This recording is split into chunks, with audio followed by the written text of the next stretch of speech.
중국을 버린다. 세네갈이 발칵 뒤집혔습니다. 수십 년간 이어온 거대 자본의 속박이 하루아침에 와장창 무너진 겁니다. 이봐요, 세네갈. 지금 제정신입니까? 중국의 차관과 무기를 거절하고 한국을 택하다니요. 저원 세계가 경악했습니다. 국권은 바닥났고 주변국들이 국경을 넘보는 일촉즉발의 위기 상황까지 겪게 된 세네갈. 여러분, 그런데 말입니다. 그럼에도 불구하고 세네갈 정부는 전혀 아랑곳하지 않았습니다. 오히려 중국이 제안한 그 제안서를 전 세계를 향해 보란듯이 단칼에 확 찢어버리고 당당히 대한민국의 손을 잡은 것입니다. 전 세계 언론은 세네갈이 미쳤다며 경악했지만 사실 한국은 그들이 절대 알지 못하는 400억의 비밀을 가진 나라였습니다. 돈으로 모든 걸 살 수 있다고 믿던 나라들을 처참하게 무너뜨리고 아프리카 전략적 요충지에 당당히 태극기를 꽂아버린 대한민국의 소름 돋는 선구안. 대체 무슨 일이 벌어진 겁니까? 그 전에 잠깐 1초 만에 누를 수 있는 좋아요 버튼을 꾹 눌러주시면 영상 제작에 아주 큰 힘이 됩니다. 그럼 바로 시작하겠습니다. 세네갈의 국고는 바닥이었습니다. 전투기 한 대를 잘못 고르면 나라가 흔들리는 상황이었죠.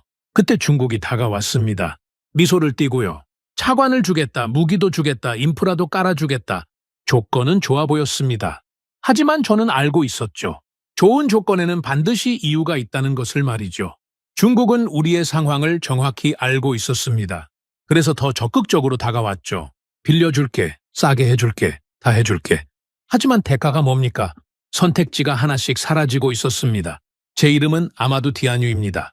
세네갈 정부에서 경제와 식량 안보를 담당하는 부차관이었죠. 25년을 이 자리에서 버텼습니다. 냉전이 끝나고 식민 지배가 물러가고 새로운 강대국들이 아프리카를 노리는 걸 전부 지켜봤습니다. 유럽의 원조도 받아봤고 중국의 차관도 검토해봤죠. 국제기구의 프로젝트도 수없이 겪었습니다. 그래서 압니다. 공짜는 없다는 것을. 2024년 여름 서아프리카는 불타고 있었습니다. 말리에서 쿠데타가 터졌죠. 군부가 정권을 잡았습니다. 부르키나파소도 마찬가지였어요. 니제르까지 흔들렸습니다. 사헬 지역 전체가 화약고였죠. 분리주의 무장단체들이 국경을 넘나들었습니다. 테러 위협은 매일 뉴스에 올라왔고요. 우리 국경 바로 옆에서 총성이 울리고 있었던 겁니다. 밤마다 뉴스를 볼 때마다 가슴이 철렁했습니다. 오늘은 어디서 터졌나? 우리 차례는 언제인가? 그런 생각이 머리를 떠나지 않았죠. 그런데 우리 공군은요? 노후화된 전투기 몇 대가 전부였습니다. 언제 고장 날지 모르는 기체들. 부품 수급도 어려웠죠. 조종사들은 불안해했습니다. 훈련도 제대로 못하는 상황이었으니까요. 이대로는 안 됩니다. 국방부에서 매일 같은 보고가 올라왔습니다. 전투기 현대화가 시급하다고, 더 늦으면 하늘을 지킬 수 없다고. 하지만 돈이 없었습니다. 전투기 한 대 가격이 얼마인지 아십니까? 우리 같은 나라에게는 천문학적인 숫자입니다. 한 대를 사면 다른 예산을 깎아야 했죠. 교육이든 의료든 인프라든 뭔가를 포기해야 했습니다. 국민의 밥그릇을 줄여서 전투기를 사야 하는 상황. 그게 약소국의 현실입니다. 그런 상황에서 부처 합동 실무회의가 열렸습니다. 국방부, 재무부, 농업부, 외교부, 실무진이 모인 자리였죠. 테이블 위에는 세 나라의 제안서가 놓여 있었습니다. 중국, 유럽, 그리고 미국. 회의실 공기가 무거웠습니다. 모두가 답을 알고 있었지만 아무도 먼저 말하고 싶어 하지 않았죠. 국방부 실장이 먼저 입을 열었습니다. 중국 측 조건을 보셨습니까? 가격이 가장 낮습니다. 유지비 지원까지 포함되어 있고요. 서류를 넘기는 소리가 들렸습니다.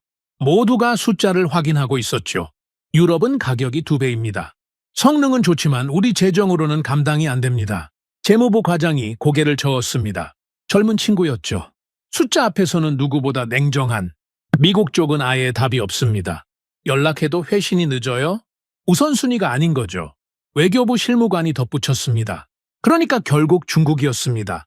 숫자만 보면요. 저는 조용히 듣고 있었습니다. 서류를 천천히 넘기면서요. 중국의 제안서는 분명 매력적이었습니다. 가격, 조건, 일정, 모든 게 우리에게 유리해 보였죠. 하지만 저는 25년을 이 자리에서 버텨온 사람입니다. 좋아 보이는 조건일수록 더 의심해야 한다는 걸 압니다. 중국의 방식은 분명합니다. 제가 입을 열었습니다. 인프라, 자금, 인력까지 한 번에 들어오죠. 그리고 그 인프라는 곧바로 특정 산업과 연결됩니다. 광물, 항만, 통신 모두 장기 운영 계약과 함께입니다. 아무도 반박하지 않았습니다. 다들 알고 있는 이야기였으니까요. 국가 발전에 도움이 되는 건 맞습니다. 하지만 선택의 폭은 점점 줄어드는 구조입니다. 저는 서류를 내려놓았습니다. 우리는 그 구조 안에서 군사 현대화까지 맡길 수는 없다고 봅니다. 하늘을 지키는 문제는 차원이 다릅니다. 한 번 선택하면 수십 년을 함께 가야 하는 겁니다. 부품, 정비, 훈련, 업그레이드. 전부요? 국방부 실장이 한숨을 쉬었습니다. 부차관님 말씀도 맞습니다. 하지만 현실적으로 대안이 있습니까? 유럽은 비싸고 미국은 관심 없고 우리가 고를 수 있는 게 뭐가 있습니까? 맞는 말이었습니다. 우리에게 선택지가 없었죠. 막다른 골목, 사방이 벽이었습니다. 회의실에 무거운 침묵이 내려앉았습니다. 에어컨 소리만 웅궁거렸죠. 모두가 테이블 위에 서류를 내려다보고 있었습니다. 답이 없다는 걸 알면서도요. 그때였습니다. 농업부 차관이 조용히 말했습니다.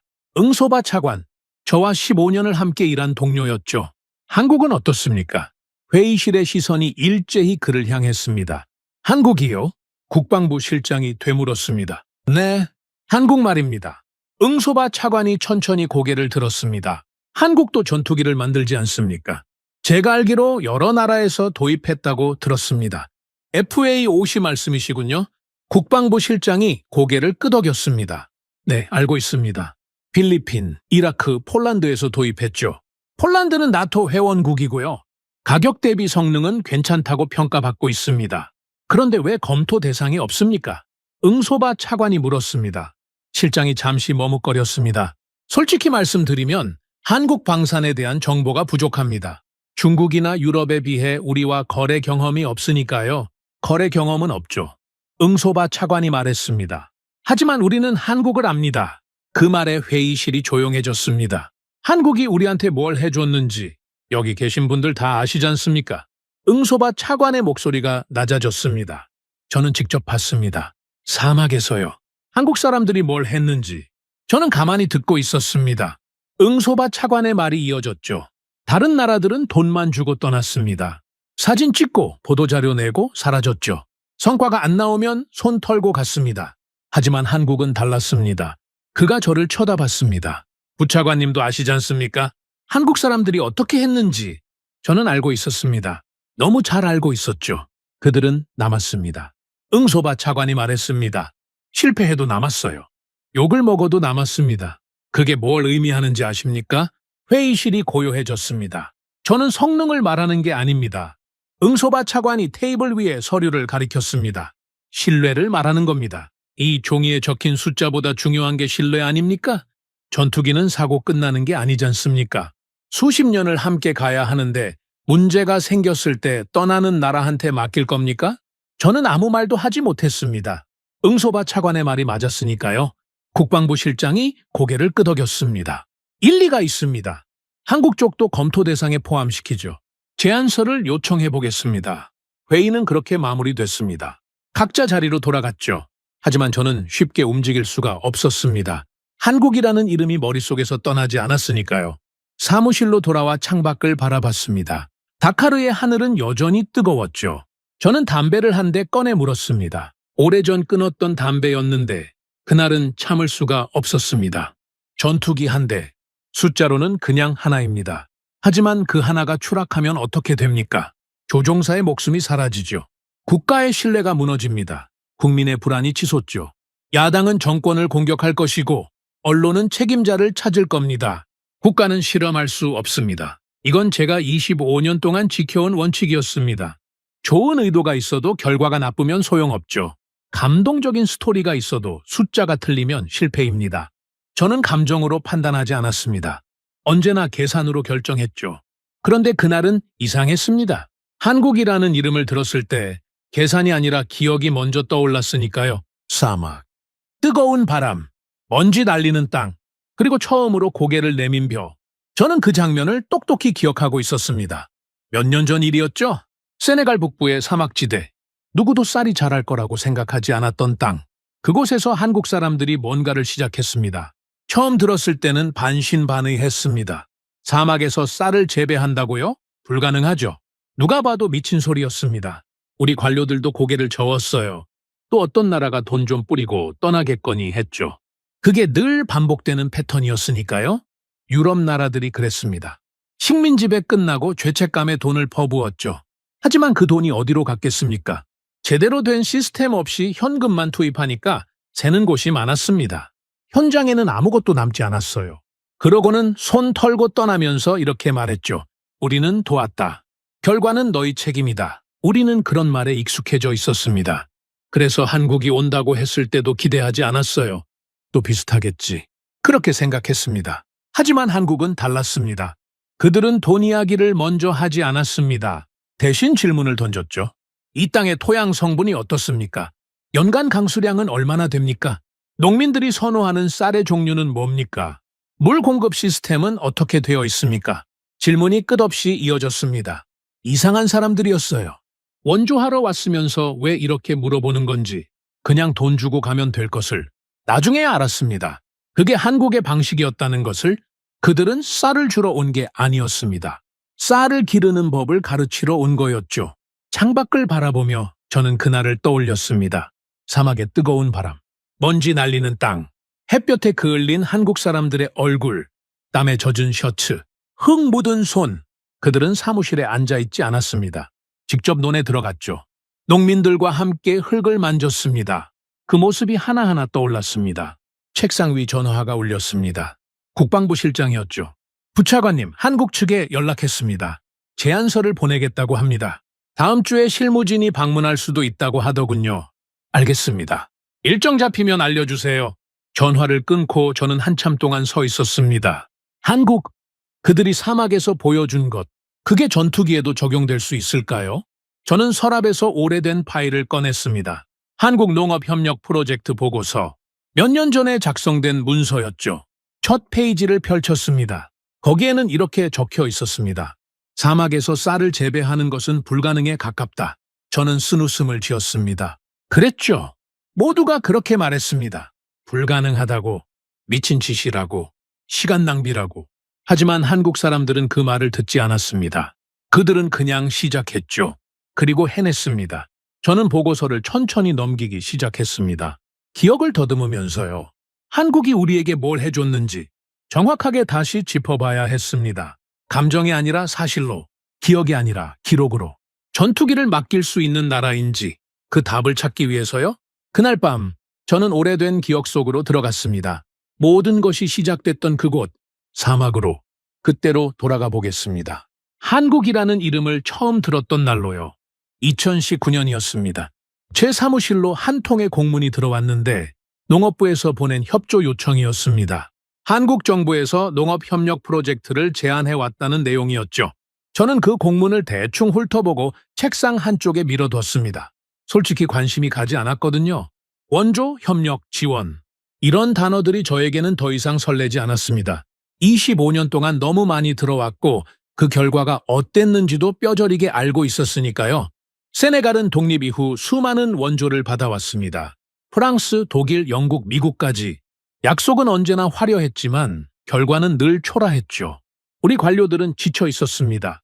새로운 원조가 들어오면 이제는 이렇게 생각하게 됐죠. 얼마나 가려나, 이번엔 누가 사진만 찍고 떠나려나. 그런 상황에서 한국이 왔습니다. 며칠 뒤 농업부 회의에 참석했을 때였습니다. 한국 측 제안을 검토하는 자리였죠. 회의실에 들어서니 응소바 차관이 먼저 와 있더군요. 저와 15년을 함께 일한 동료였습니다. 디아뉴, 왔군. 자리에 앉게.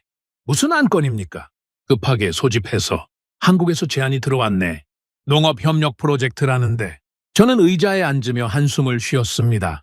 또 원조입니까? 이번엔 어느 나라가 사진 찍으러 오는 겁니까? 응소바 차관이 쓴웃음을 지었습니다. 자네 심정은 이해하네. 나도 처음엔 그렇게 생각했으니까. 처음엔요. 지금은 다르다는 말씀입니까? 일단 들어보게. 좀 특이해. 농업부 실장이 자료를 펼치며 설명을 시작했습니다. 한국 측 제안은 쌀 재배 기술 협력입니다. 세네갈 북부 지역에서 벼농사를 시도해 보겠다는 건데요. 한국에서 개발한 품종을 가져와서 현지 환경에 맞게 적응시키겠다고 합니다. 회의실 여기저기서 웃음이 터졌습니다. 비웃음이었죠. 잠깐만요. 북부라고 했습니까? 거기 사막 아닙니까? 재무부에서 나온 과장이 말했습니다. 사막에서 쌀을 재배한다고요? 한국 사람들이 지도를 안 보고 온 모양이네요. 그러게 말입니다. 벼가 얼마나 물을 많이 먹는 작물인데 웃음소리가 더 커졌습니다. 저도 속으로 고개를 저었죠. 실장, 솔직히 말해보시오. 제가 입을 열었습니다. 이게 현실적으로 가능한 계획이라고 봅니까? 실장이 머뭇거렸습니다. 기술적으로는 쉽지 않습니다. 세네갈 북부는 연 강수량이 극히 적고 건기가 길고 토양도 척박하니까요. 그럼 됐습니다. 어차피 몇 년 하다가 포기할 겁니다. 다른 나라들처럼요. 제가 단호하게 말했습니다. 성과 안 나오면 손 털고 떠나겠죠. 그냥 형식적으로 협조해주고 나중에 실패하면 우리 책임 아니라고 선 그으면 됩니다. 회의실이 조용해졌습니다. 모두가 제 말에 동의하는 분위기였죠. 그때 응소바 차관이 천천히 입을 열었습니다. 디아뉴, 자네 말도 맞네. 나도 처음엔 그렇게 생각했어. 그런데 말이야, 한국 측 담당자를 직접 만나봤거든. 만나보셨다고요? 응? 지난주에 사전 미팅이 있었네. 저는 의자의 등을 기대며 물었습니다. 그래서요? 뭐가 달랐습니까? 다른 나라들이랑 응소바 차관이 저를 똑바로 쳐다봤습니다. 자네, 다른 나라 사람들이 처음 만나면 뭘 먼저 이야기하던가? 저는 잠시 생각했습니다. 예산이죠. 얼마를 투자하겠다. 얼마 규모의 프로젝트다. 숫자부터 내세우지 않습니까? 얼마나 큰 돈을 쓰겠다. 얼마나 대단한 일을 하겠다. 마야, 그게 보통이지. 응소바 차관이 고개를 끄덕였습니다. 그런데 한국 사람들은 달랐어. 돈 이야기를 안 하더군. 돈 이야기를 안 했다고요? 그럼 뭘 이야기했습니까? 질문을 했네. 질문이요? 그래, 이것저것 물어봤어. 토양 성분이 어떤지, 물 공급 시스템이 어떻게 되어 있는지, 농민들의 생활 패턴이 어떤지, 현지에서 선호하는 쌀 종류가 뭔지. 저는 고개를 갸웃거렸습니다. 형식적으로 물어본 거 아닙니까? 보고서에 넣으려고. 나도 처음엔 그렇게 생각했어. 응소바 차관이 말을 이었습니다. 그런데 그 사람들이 다음 주에 또 왔어. 우리가 답변한 내용을 전부 정리해서 가져왔더군. 빠진 거 하나 없이. 그리고 추가 질문을 했어. 더 구체적인 것들을. 예를 들면요. 강수량이 적은 시기에 지하수 활용이 가능한지, 염분 농도가 높은 토양에서 견딜 수 있는 품종이 있는지, 농민들이 새로운 작물을 받아들일 의향이 있는지, 그런 것들이었네. 응소바 차관의 표정이 진지해졌습니다. 디아뉴, 나는 20년 넘게 이 일을 했어. 그런데 원조하러 온 사람들이 이렇게 구체적으로 물어본 건 처음이었네. 보통은 자기들 계획서 들이밀고 서명하라고 하잖아. 그런데 이 사람들은 우리 땅을 이해하려고 했어. 우리 상황을 먼저 알고 싶어 했다고. 회의실이 조용해졌습니다. 저는 여전히 확신이 없었지만 응소바 차관의 말이 마음 한쪽에 걸리긴 했습니다. 그래서 어쩌자는 겁니까? 받아들이자는 말씀입니까? 일단 한번 기회를 줘보세. 현장 조사라도 하게 해주자고. 어차피 우리 손해 볼 건 없잖아. 안 되면 안 되는 거고, 되면 좋은 거고. 저는 한숨을 쉬었습니다. 좋습니다. 대신 기대는 하지 맙시다. 실패해도 놀라지 않게요. 그게 제 대답이었습니다. 몇 주 뒤 한국 농업팀이 세네갈에 도착했습니다. 저는 직접 마중을 나가지 않았습니다. 응소바 차관이 대신 공항에 갔죠. 다음 날 그에게 물었습니다. 어땠습니까? 한국 사람들. 조용하더군. 조용하다고요? 응. 다른 나라 팀들은 공항에서부터 시끌벅적하잖아. 카메라 들고 다니고 인터뷰하고 뭔가 보여주려고 애쓰고. 그런데 한국 팀은 달랐어. 조용히 왔더군. 짐도 많지 않았고. 그래서요. 그리고 바로 현장에 가자고 하더군. 호텔에서 쉬지도 않고. 비행기에서 내리자마자 북부로 가겠다고 했어. 저는 코웃음을 쳤습니다. 처음이니까 그렇겠죠. 의욕이 넘치는 거겠지. 몇 달 지나면 달라질 겁니다. 더위에 지치고 성과 안 나오면 의욕도 사라지죠. 다 똑같습니다. 그게 제 예상이었습니다. 그런데 한 달이 지나고 두 달이 지나도 한국팀은 떠나지 않았습니다. 보고서가 올라왔는데 현장 조사 결과였죠. 내용을 읽어봤습니다. 토양 분석 완료, 염분 농도 예상보다 높음, 일반 품종으로는 재배 불가. 저는 생각했습니다. 그래, 실패 선언이구나. 이제 포기하고 돌아가겠지. 그런데 보고서 다음 장을 펼치고 눈이 커졌습니다. 거기에는 이렇게 적혀 있었습니다. 염분 저항성 품종 개발 착수, 현지 적응 실험 진행 예정. 안 된다고 결론 내린 게 아니었습니다. 안 되니까 방법을 찾겠다는 거였죠. 저는 바로 응소바 차관에게 전화를 걸었습니다. 응소바, 보고서 봤소? 봤네? 나도 방금. 이게 무슨 말입니까? 토양이 안 맞는다면서요. 염분 농도가 높아서 일반 품종으론 안 된다고 했잖습니까? 그랬지. 그런데 왜 계속 한다는 겁니까? 여기서 포기하는 게 합리적인 판단 아닙니까?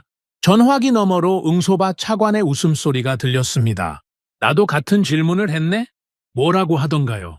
한국 팀장한테 직접 물어봤어. 안 되는 걸 왜 계속하냐고. 뭐라고 대답하던가요? 응소바 차관이 한국 팀장의 말을 전해줬습니다. 이렇게 말하더군. 안 되는 건 알았습니다. 이제 되게 만들면 됩니다. 저는 한동안 말을 잃었습니다. 안 되는 건 알았다. 이제 되게 만들면 된다. 이게 대체 무슨 소리입니까? 보통은 안 되면 포기하는 겁니다. 손실을 줄이고 다른 데 투자하는 게 합리적인 판단이죠. 그런데 이 사람들은 안 된다는 결론을 내리고도 떠나지 않겠다고 했습니다. 되게 만들겠다고 했죠. 응소바, 솔직히 말해보시오. 저 사람들 제정신입니까? 나도 처음엔 그렇게 생각했네. 지금은요? 글쎄, 미친 건지 대단한 건지 모르겠어. 하지만 한 가지는 확실해. 뭔데요? 진심이야. 저 사람들. 전화를 끊고 저는 한참 동안 창밖을 바라봤습니다. 이해가 안 됐습니다. 도대체 왜 저러는 걸까? 본국에서 압박은 없을까? 예산은 어떻게 되는 걸까? 저러다 잘리는 거 아닐까? 궁금했습니다. 그래서 결심했죠. 직접 현장에 가보기로요. 세네갈 북부 생루이 지역 인근의 시범농장. 차로 5시간을 달려서 도착했습니다.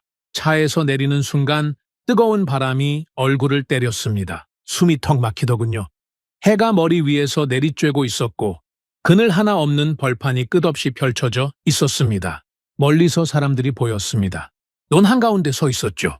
가까이 다가가니 한국 사람들이었습니다. 얼굴이 햇볕에 그을려서 까맣게 타 있었고 셔츠는 땀에 젖어 등에 달라붙어 있었습니다. 바지에는 흙이 잔뜩 묻어 있었죠. 그들 중 한 명이 저를 알아보고 다가왔습니다. 50대 초반으로 보이는 남자였는데 한국 팀장이었습니다. 부차관님이시죠? 먼 길 오셨습니다. 서툰 프랑스어였지만 또박또박했습니다. 상황이 어떻습니까? 제가 물었습니다. 쉽지 않습니다. 팀장이 솔직하게 대답했습니다. 토양이 예상보다 더 척박합니다. 염분 농도도 높고 물 공급도 불안정하고요. 처음 왔을 때보다 더 어렵다는 걸 알게 됐습니다. 그런데 왜 계속합니까? 제가 단도직입적으로 물었습니다. 포기하는 게 합리적인 판단 아닙니까? 이미 여러 번 실패했고 앞으로도 성공 가능성이 낮다면 손실을 줄이는 게 맞지 않습니까? 팀장이 저를 바라봤습니다. 잠시 침묵이 흘렀죠. 그리고 천천히 입을 열었습니다. 부차관님, 저희 아버지 세대는 굶어봤습니다. 예상치 못한 대답이었습니다. 한국전쟁이 끝나고 나라가 폐허였습니다. 먹을 게 없었죠. 풀뿌리 캐먹고 나무 껍질 벗겨먹고 그렇게 버텼습니다. 그때 다른 나라들이 도와줬습니다. 쌀을 보내줬죠. 그 쌀이 없었으면 우리 부모님 세대는 굶어 죽었을 겁니다. 팀장의 눈빛이 달라졌습니다. 저희가 여기 온 이유가 그겁니다. 받은 걸 돌려주고 싶은 겁니다. 우리가 받았던 그 마음을요. 저는 아무 말도 할 수 없었습니다. 부차관님, 저희는 여기서 성공하지 못하면 안 됩니다. 실패하고 돌아가는 건 선택지에 없습니다. 하지만 현실적으로 현실이 어렵다는 건 압니다. 팀장이 저를 똑바로 쳐다봤습니다. 하지만 저희 아버지들은 더 어려운 현실에서도 포기하지 않았습니다. 폐허에서 나라를 다시 세웠습니다. 그분들이 할 수 있었던 걸 저희가 못할 이유가 없습니다. 뜨거운 바람이 불어왔습니다. 저는 그 자리에 서서 한참 동안 그를 바라봤습니다. 이 사람들은 진심이구나. 그제야 알았습니다. 다른 나라들과 뭐가 다른지 이 사람들에게 이건 프로젝트가 아니었습니다. 자존심이었죠. 역사였습니다. 그들의 아버지들이 받았던 은혜를 갚는 일이었습니다. 그날 저녁 저는 다카르로 돌아오는 차 안에서 계속 그 말을 되뇌었습니다. 받은 걸 돌려주고 싶다. 그 말이 머릿속을 떠나지 않았습니다. 현장에서 돌아온 뒤로 저는 한국팀의 움직임을 주시하기 시작했습니다. 솔직히 말하면 아직 믿음이 생긴 건 아니었습니다. 다만 궁금했죠. 저 사람들이 정말로 뭔가를 해낼 수 있을까? 아니면 결국 다른 나라들처럼 떠나게 될까? 몇 주가 지났습니다. 한국팀은 여전히 세네갈 북부에 머물고 있었죠. 정기적으로 보고서가 올라왔는데 내용이 다른 원조 프로젝트들과는 확실히 달랐습니다. 보통 원조 보고서는 뭘 했는지, 얼마를 썼는지, 사진은 얼마나 찍었는지로 채워지거든요. 그런데 한국팀의 보고서는 달랐습니다. 질문으로 가득 차 있었죠. 이 지역의 지하수 염분 농도는 계절에 따라 어떻게 변하는가? 농민들이 선호하는 밥맛의 특성은 무엇인가? 기존 관계 시설의 활용 가능성은 얼마나 되는가? 현지 농업 협동조합의 구조는 어떻게 되어 있는가? 보고서를 읽으면서 저는 고개를 갸웃거렸습니다. 이 사람들은 대체 뭘 하려는 걸까? 쌀 재배 프로젝트라면서 왜 이런 것들을 조사하는 거지?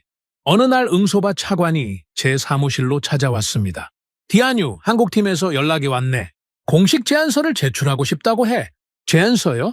이미 프로젝트가 시작된 거 아닙니까? 아니, 지금까지는 사전 조사였어. 본격적인 프로젝트 계획을 세웠으니 검토해달라는 거야. 그래요? 어디 봅시다. 응소바 차관이 서류 뭉치를 건네줬습니다. 저는 첫 페이지를 펼쳤죠. 그리고 눈이 커졌습니다.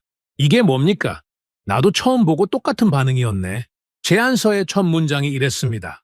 본 프로젝트는 세네갈에 쌀을 제공하는 것을 목표로 하지 않습니다. 저는 응소바 차관을 쳐다봤습니다. 쌀 재배 프로젝트 아니었습니까? 쌀을 제공하지 않겠다니 이게 무슨 소리입니까? 계속 읽어보게. 저는 다음 문장을 읽었습니다. 본 프로젝트의 목표는 세네갈이 스스로 쌀을 생산할 수 있는 역량을 구축하는 것입니다. 우리는 쌀을 주러 온 것이 아니라 쌀을 기르는 법을 함께 만들어 가려고 왔습니다. 저는 한참 동안 그 문장을 다시 읽었습니다. 쌀을 주러 온 것이 아니라 쌀을 기르는 법을 함께 만들어 가려고 왔다. 응소바, 이게 진심입니까? 나도 확인하려고 직접 만나봤네. 뭐라고 하던가요? 응소바 차관이 의자에 앉으며 말했습니다. 한국 팀장한테 물어봤어. 왜 쌀을 그냥 안 주느냐고. 다른 나라들은 식량 원조를 하잖아. 쌀 몇 톤 보내주고 사진 찍고 보도자료 내고 그게 훨씬 간단하지 않느냐고. 뭐라고 대답하던가요? 이렇게 말하더군. 응소바 차관이 한국 팀장의 말을 전해줬습니다. 쌀을 주면 1년을 먹습니다. 하지만 쌀을 기르는 법을 가르치면 평생을 먹습니다. 우리는 1년이 아니라 평생을 들이러 왔습니다. 저는 말문이 막혔습니다.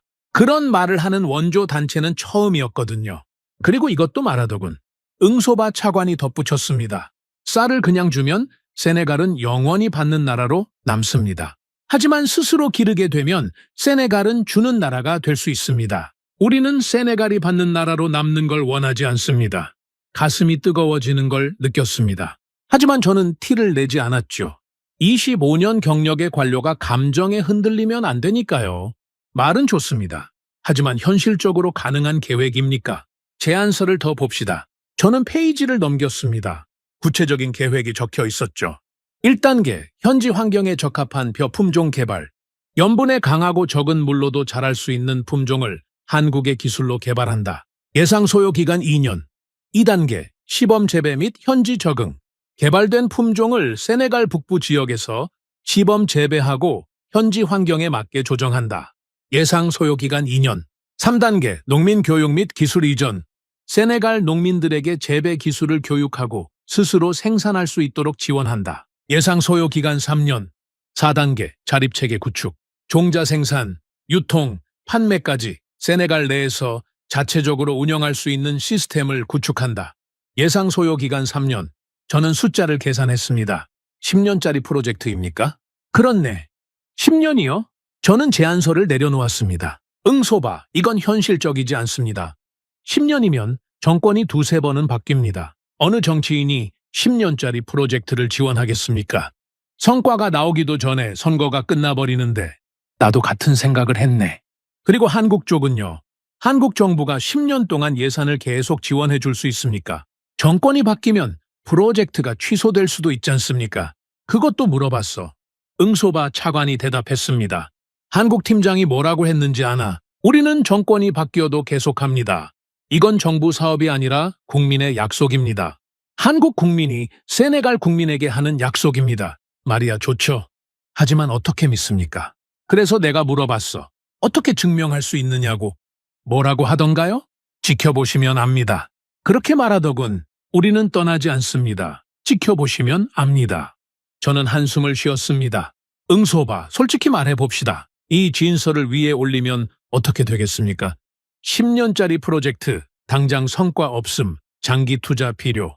승인이 날 것 같습니까? 쉽지 않겠지. 쉽지 않은 정도가 아닙니다. 당장 까일 겁니다. 예산 낭비라고, 비현실적이라고, 다른 나라 원조나 받아라고. 응소바 차관이 고개를 끄덕였습니다. 마야, 나도 그렇게 생각했네. 그래서 한국 팀장한테 말했어. 솔직히 이 제안서는 통과되기 어렵다고.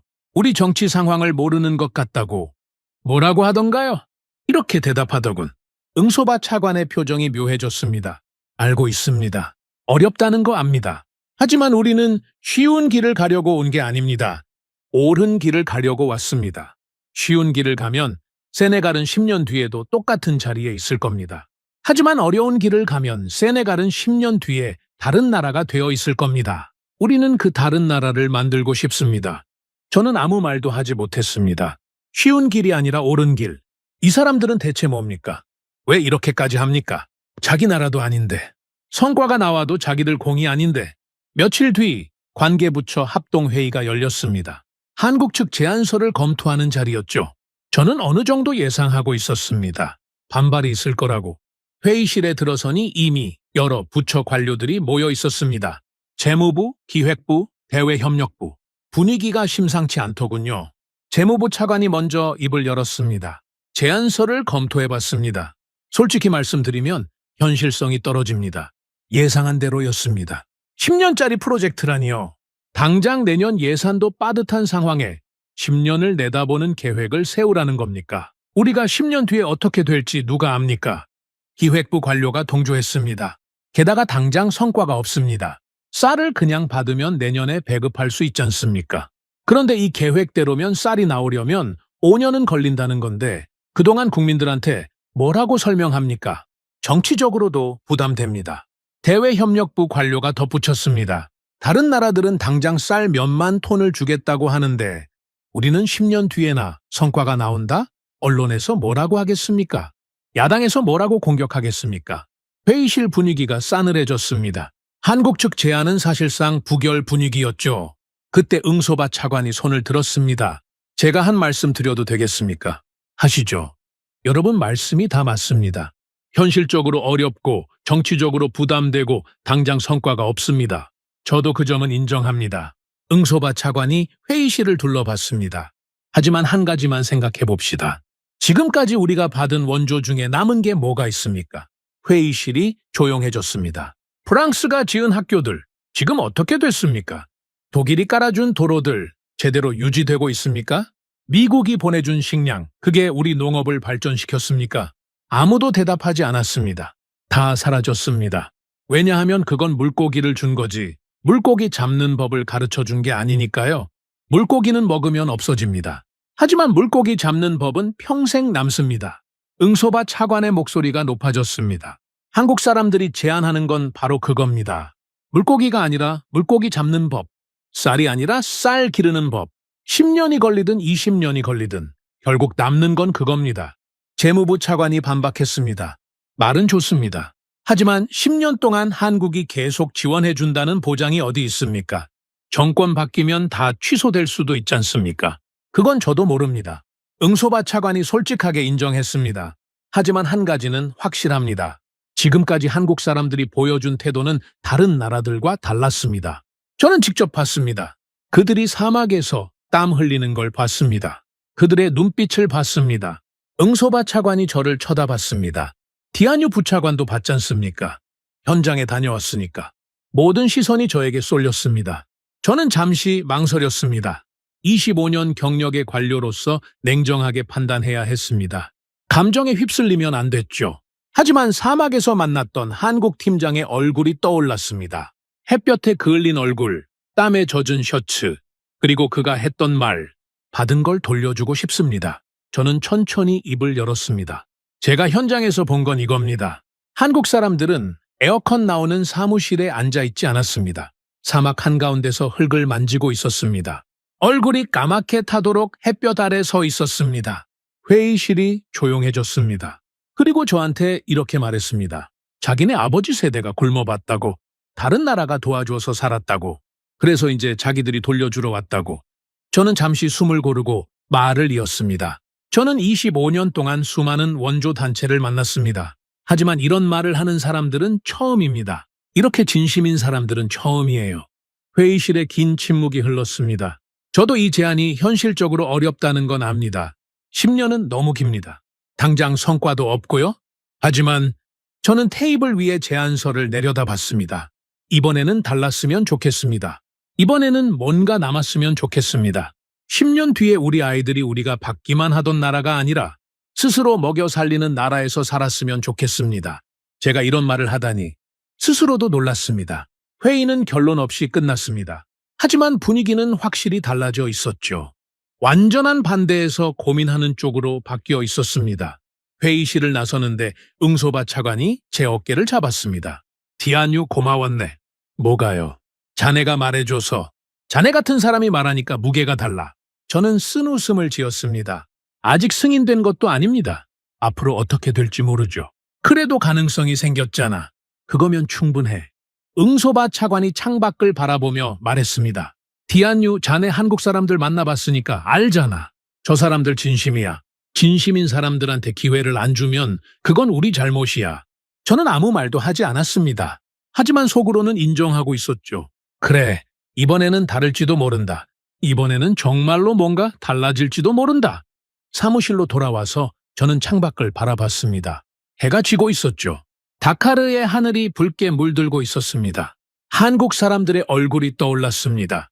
사막에서 땀 흘리던 그들의 모습이, 쌀을 주지 않겠다던 그들의 말이, 쌀을 주면 1년을 먹습니다. 쌀을 기르는 법을 가르치면 평생을 먹습니다. 저는 처음으로 기대라는 감정을 느꼈습니다. 25년 만에 처음으로요. 프로젝트가 승인된 건 그로부터 2달 뒤였습니다. 쉽지 않은 과정이었죠. 반대 의견도 많았고 2년 뒤 중간 평가에서 성과가 없으면 중단한다는 조건이 붙었습니다. 완전한 신뢰는 아니었지만 어쨌든 시작할 수 있게 된 겁니다. 한국 팀은 곧바로 본격적인 작업에 들어갔습니다. 저는 여전히 반신반의했죠. 승인에 찬성하긴 했지만 마음 한쪽에는 의심이 남아 있었습니다. 세상에는 좋은 의도로 시작해서 실패한 프로젝트가 얼마나 많습니까? 저는 그런 걸 너무 많이 봐왔거든요. 그래서 기대보다는 관찰하는 쪽을 택했습니다. 잘 되면 좋은 거고 안 되면 예상대로인 거니까요.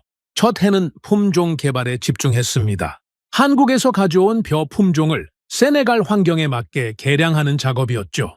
염분에 강하고 적은 물로도 자랄 수 있고 고온에도 견딜 수 있는 품종. 말로는 쉽지만 실제로는 엄청나게 어려운 일이었습니다.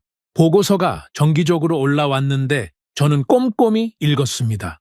혹시 문제가 생기면 빨리 파악해야 하니까요. 어느 날 응소바 차관이 제 사무실로 찾아왔습니다. 표정이 묘했죠. 좋은 소식인지 나쁜 소식인지 알 수가 없었습니다.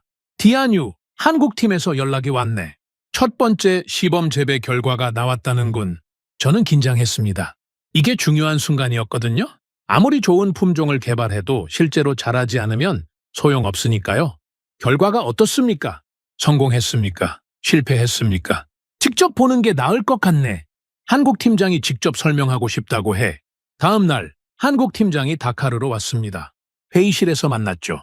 그의 얼굴은 여전히 햇볕에 그을려 있었고 눈 밑에는 피로가 묻어 있었습니다. 하지만 눈빛만큼은 반짝이고 있었죠. 부차관님, 먼저 말씀드릴 게 있습니다. 첫 번째 시도는 실패했습니다. 저는 속으로 생각했습니다. 그럴 줄 알았다고. 역시 그렇습니까? 사막에서 벼농사가 쉽게 될 리가 없죠. 아닙니다, 부차관님. 제 말을 끝까지 들어주십시오. 팀장이 서류를 펼쳤습니다. 첫 번째는 실패했지만 원인을 분석해서 두 번째 시도를 했습니다. 두 번째에서 싹이 났습니다. 그리고 세 번째 시도에서는 수확에 성공했습니다. 저는 서류를 들여다봤습니다. 숫자를 확인하고 눈이 커졌죠. 잠깐만요. 이게 정확한 숫자입니까?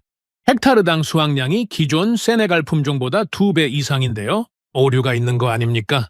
3번 확인했습니다. 여러 지역에서 반복 측정했고요. 오류가 아닙니다.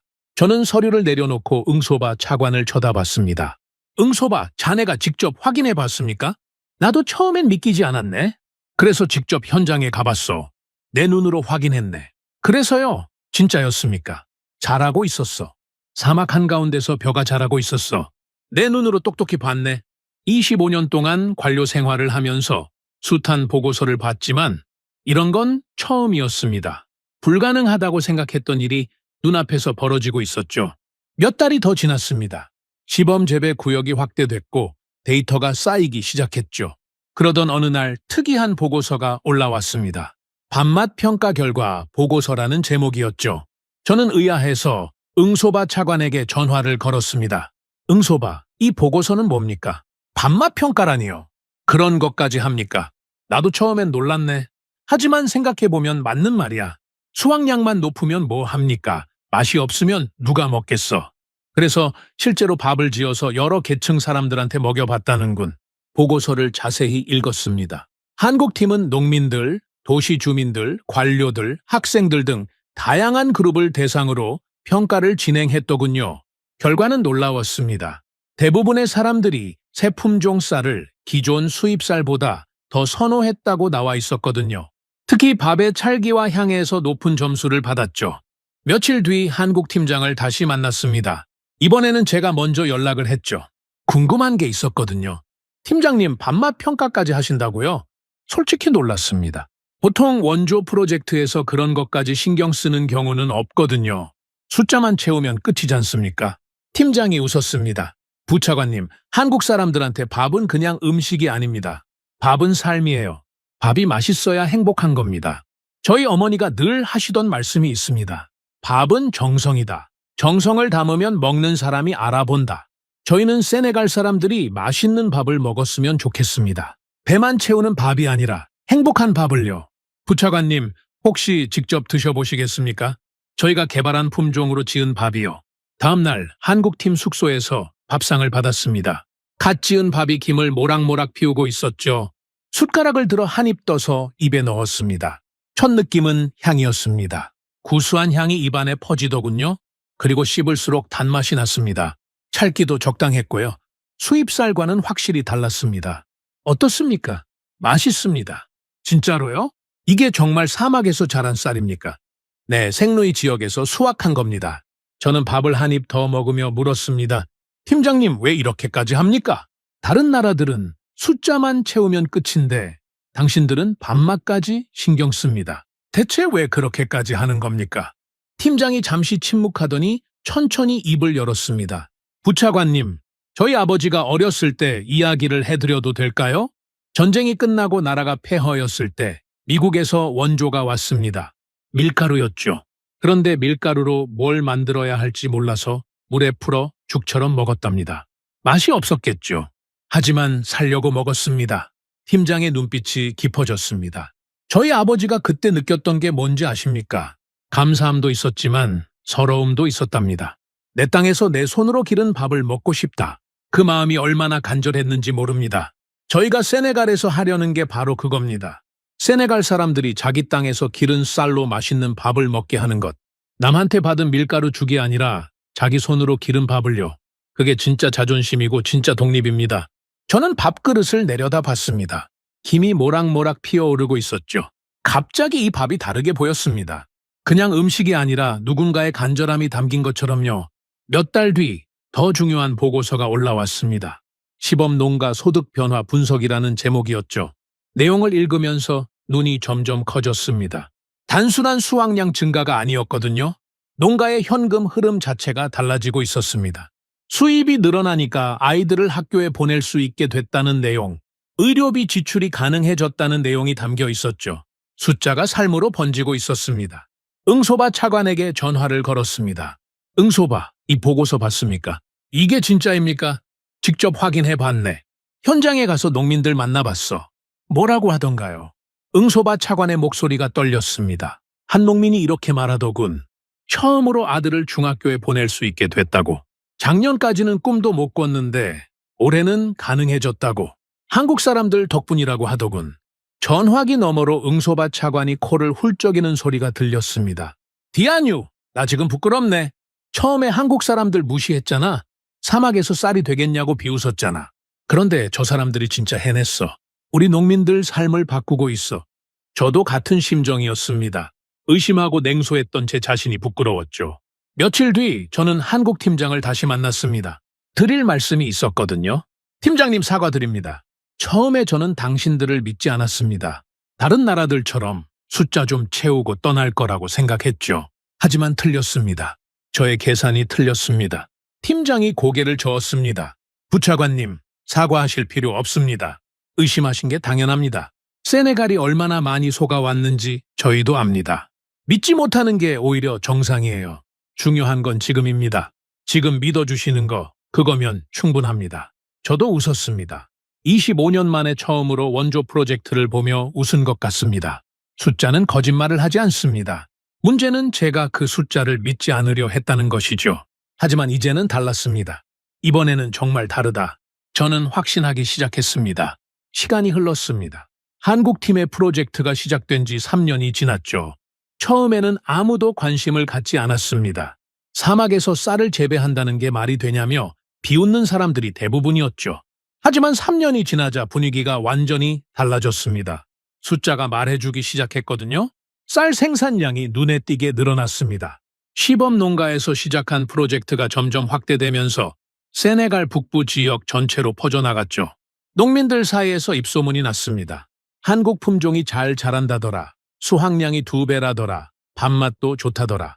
소문을 들은 농민들이 하나둘 참여하기 시작했고 재배 면적은 해마다 늘어났습니다.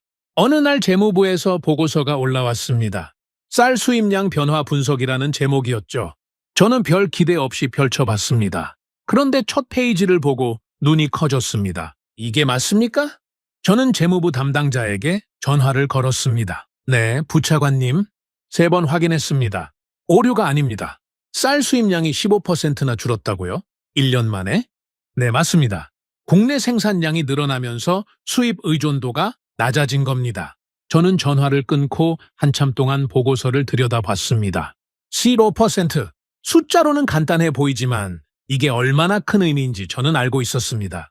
쌀 수입에 들어가는 외화가 그만큼 줄어든 겁니다. 그 돈을 다른 곳에 쓸 수 있게 된 거죠. 교육이든 의료든 인프라든. 며칠 뒤 응소바 차관이 제 사무실로 찾아왔습니다. 손에 서류 뭉치를 들고 있었죠. 디아뉴, 이것 좀 보게. 농업부에서 올라온 보고서야. 또 뭐가 있습니까? 쌀 가격이 안정됐네. 저는 서류를 받아들었습니다. 시장 쌀 가격 동향 분석이라고 적혀 있었죠. 국내 생산량이 늘어나니까 수입 쌀에 대한 의존도가 낮아졌어. 국제 쌀 가격이 올라도 우리 시장은 덜 흔들리게 된 거야. 작년에 국제 가격이 20% 올랐는데 우리나라 시장 가격은 8%밖에 안 올랐어. 그게 가능합니까? 우리가 완전히 자급자족하는 것도 아닌데 완전히 자급자족할 필요가 없어. 국내 생산량이 어느 정도만 확보되면 협상력이 생기거든. 수입상들한테 휘둘리지 않게 되는 거지. 저는 고개를 끄덕였습니다. 경제학 기본 원리였죠. 대안이 있으면 협상력이 생긴다. 우리가 쌀을 자체 생산할 수 있게 되니까 수입상들이 함부로 가격을 올리지 못하게 된 겁니다. 응소바, 이거 큰일인데요. 물가 안정이 이렇게 되면 마야. 서민들 생활이 나아지는 거야. 쌀값이 안정되면 다른 물가도 덜 오르거든. 쌀은 기본 식량이니까. 저는 창밖을 바라봤습니다. 다카르의 거리가 보였죠. 저 거리를 걷는 사람들, 시장에서 쌀을 사는 주부들, 밥을 먹는 아이들, 그들의 삶이 조금씩 나아지고 있다는 생각이 들었습니다. 몇 주 뒤 더 놀라운 보고서가 올라왔습니다. 내무부에서 보낸 치안 동향 보고서였죠. 저는 처음에 왜 이게 제 책상에 올라왔는지 의아했습니다. 식량안보 담당인 제가 치안 보고서를 볼 일이 뭐가 있겠습니까? 그런데 내용을 읽어보고 이해가 됐습니다. 식량 관련 시위가 40% 감소했다고요? 저는 내무부 담당자에게 확인 전화를 걸었습니다. 네, 부차관님. 작년 대비 수치입니다. 쌀값 인상에 항의하는 시위, 식량 배급 요구 시위, 이런 것들이 확 줄었습니다. 원인이 뭡니까? 분석 결과 쌀 가격 안정이 가장 큰 요인으로 나왔습니다. 사람들이 밥을 걱정하지 않게 되니까 거리로 안 나오는 겁니다. 전화를 끊고 저는 한참 동안 생각에 잠겼습니다. 식량과 치안, 이 두 가지가 연결되어 있다는 건 알고 있었지만 이렇게 숫자로 확인하니까 다르게 느껴졌습니다. 배고픈 사람은 화가 납니다. 가족을 먹여 살릴 수 없는 사람은 절망합니다.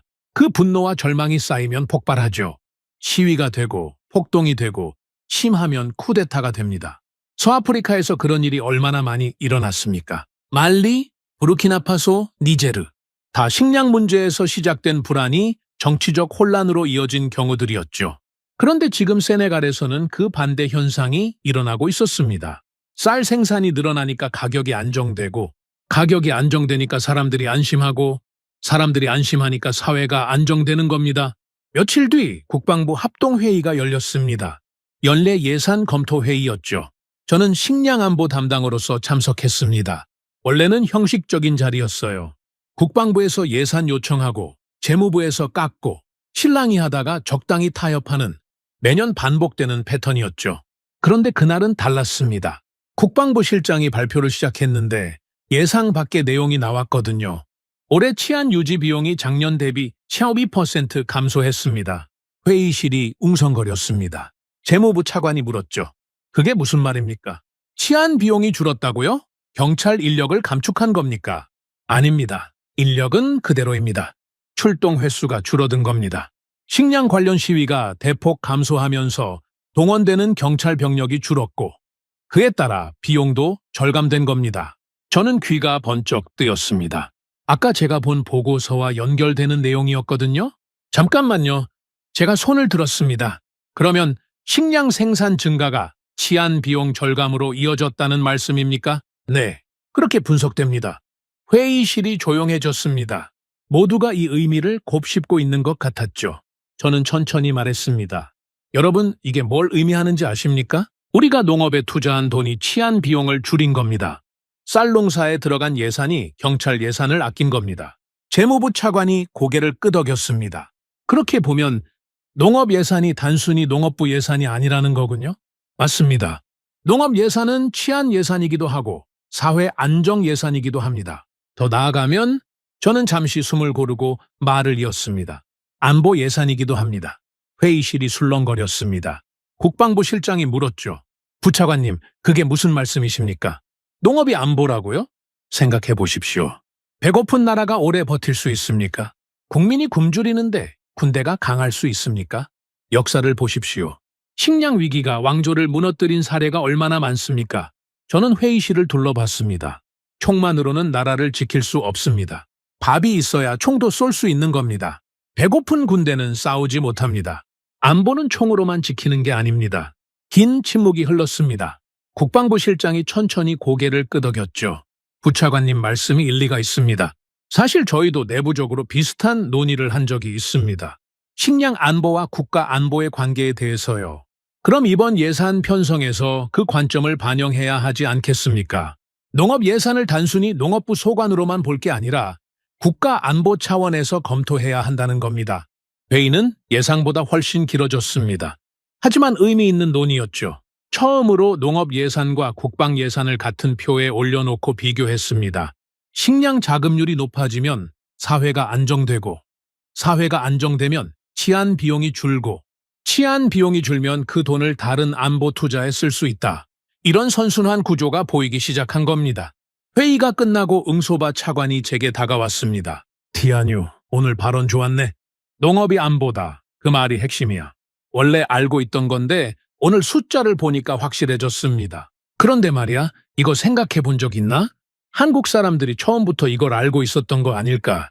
저는 응소바 차관을 쳐다봤습니다. 무슨 말씀입니까? 한국이 왜 하필 쌀 재배 프로젝트를 했을까? 학교를 지어줄 수도 있었고, 병원을 세워줄 수도 있었고, 도로를 깔아줄 수도 있었잖아. 그런데 왜 쌀이었을까? 저는 잠시 생각했습니다. 그러고 보니 그랬습니다. 한국은 처음부터 쌀을 선택했죠. 한국 사람들도 알고 있었던 거야. 식량이 근본이라는 걸, 밥이 해결되면 다른 것들이 따라온다는 걸. 그래서 학교나 병원 대신 쌀을 선택한 거야. 응소바 차관의 말에 저는 고개를 끄덕였습니다. 맞습니다. 한국도 그걸 경험했으니까요. 전쟁 끝나고 굶주렸던 나라지 않습니까? 밥이 얼마나 중요한지 뼈저리게 아는 거죠. 쌀은 가장 조용한 무기야. 총소리는 안 나지만 나라를 지키는 거지. 그날 밤 저는 집에 돌아와서 한참 동안 생각에 잠겼습니다. 한국이 우리에게 준 건 단순히 쌀 재배 기술이 아니었습니다. 국가를 안정시키는 방법을 알려준 거였죠. 원조가 아니라 자립의 길을 보여준 겁니다. 다음 날 저는 한국 팀장에게 연락을 했습니다. 만나서 할 이야기가 있었거든요. 팀장님, 질문이 있습니다. 솔직하게 대답해 주십시오. 네, 말씀하십시오. 처음부터 이걸 노린 겁니까? 쌀 재배가 사회 안정으로 이어진다는 걸 알고 있었습니까?